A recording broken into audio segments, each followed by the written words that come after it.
You could be round the corner. Round the corner. Well, Ann Brown with Baptist Health Family Clinic West is with us today to talk about colon cancer. It is something that, something we don't really want to think about, any type of cancer, but something that needs to be talked about because, I feel like it's something that a lot of people don't go and get their colonoscopies, and it's something maybe that doesn't get caught a lot of times until that it's already progressed. So first of all, let's just start with this. What is colon cancer? So colon cancer is a term that we actually use to describe all colorectal cancers. And these are cancers that occur in any portion of the large intestine of the body.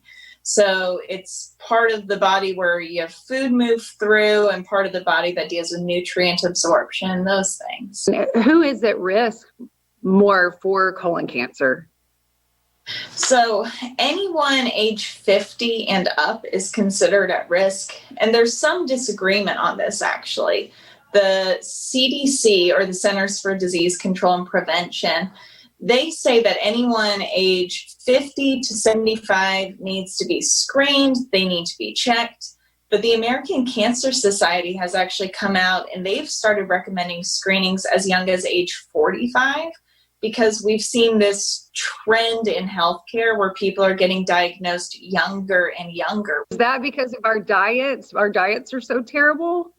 That's a part of it. So we know that eating a low fiber diet and a diet that's high in processed foods can definitely increase your risk. There's some funny dietary things that can also increase your risk. When you cook and you get those nice grill marks on the foods you eat, so those grill marks, something called char, even that has been associated with increased cancer risk. And what can people do to protect themselves, or is there anything we can do? The biggest thing, other than those lifestyle changes we've already talked about, is getting screened. If you catch colon cancer early enough, it is one of the easiest cancers to treat, but you've got to catch it early.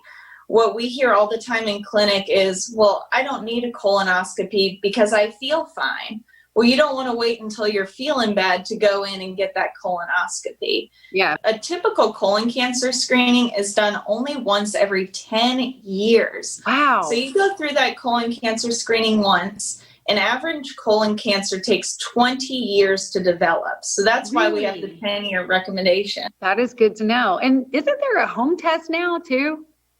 There's a test called Cologuard that we recommend for people who aren't able to go get a colonoscopy for whatever reason. That Cologuard test is mailed to your house. You have to do very little. It's arranged by your doctor.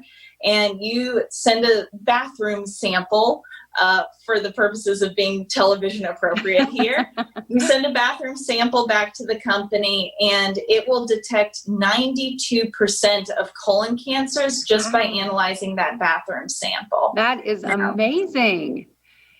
So lifestyle changes, your diet, these are all things, and getting your colonoscopy, all things that you need to keep in mind. Which one do you think is better, the colonoscopy or Cologuard? We always recommend the colonoscopy. The reason for that is because they can go ahead and take out those precancers while they're in there. The downside of the Cologuard is it will detect the cancer, and like I said, about 92% of cancers, but it doesn't detect as many of the precancers. And even if it does detect them, you still have to go get the colonoscopy to have it taken out. Better to do the colonoscopy from the get-go, know that you're not missing anything, there's no chance of missing anything, and have it over and done with for 10 years. Well, thank you so much, Ann Brown. We appreciate all of this information. Very valuable. Thank you for having me.